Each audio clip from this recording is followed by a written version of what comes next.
এই কথা ক। সব ছবি টিভিতে আস, টিভির ঘরে যেতি কেন ওই রুমে গেলি বাবা? কালকে যে স্বপ্নে আসছিল কি বলতে চাইছিল আমার? আজকে আসবি স্বপ্নে? তুই যেখানে আসস খুশি আসস আমি জানি, অনেক খেলাধুলা কর, তুই ভয় পাইস না। আমি খুব জলদি তোর কাছে চলে আসবো। তুই আমি একসাথে থাকবো, খেলাধুলা করবো, তোর মা আসবে, আমি সবাই আবার একত্রিত হবো, সবাই আবার একসাথে থাকবো। ঠিক আছে আমার আব্বু? 11 বছরের গুলিবিদ্ধ শিশু সাফফাত সামির শুয়ে আছে কবরে। কবর জিয়ারত করতে গিয়ে নিজেকে আর সামলাতে পারেননি শিশুটির বাবা সাকিবুর রহমান।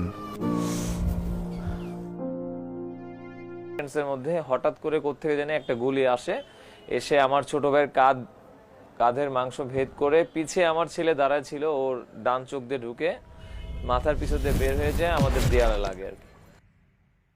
ছেলে কোনো কথাও বলতে পারে না, জাস্ট দুইবার হাত নাড়াইছে, এর মধ্যে তার জান বের হয়ে গেছে।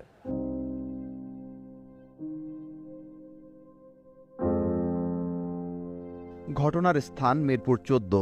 সেখানকার একটি দোকানে আড্ডা দিচ্ছিলেন সাকিবুর রহমান। সন্তানের গুলি লাগার খবর পেয়ে ছুটে আসেন বাসায়, কিন্তু ততক্ষণে সন্তানকে নিয়ে তার স্ত্রী ও ভাই হাসপাতালের উদ্দেশ্যে রওনা দেন। হাসপাতালে গিয়ে দেখলাম আমার ছেলে জাস্ট মনে হচ্ছে যে সে সেন্সলেস, ঘুমায় আছে। আমি তাকে ডাকার চেষ্টা করলাম, কিন্তু ততক্ষণ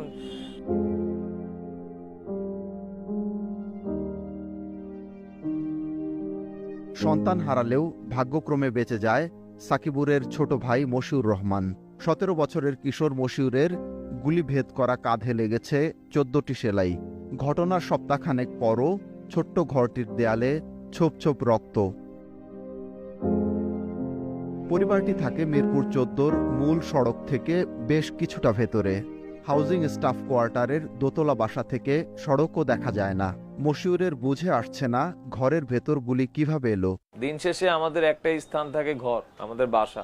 ব্যাড লাক বলবো না আমাদের নিরাপত্তার অভাব, কাদের বিরুদ্ধে অভিযোগটা করব?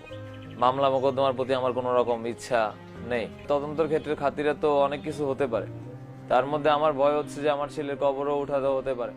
তা আমি চাচ্ছি না এসব কিছু হোক। বিচার আমি আমার আল্লাহর কাছে দিছি।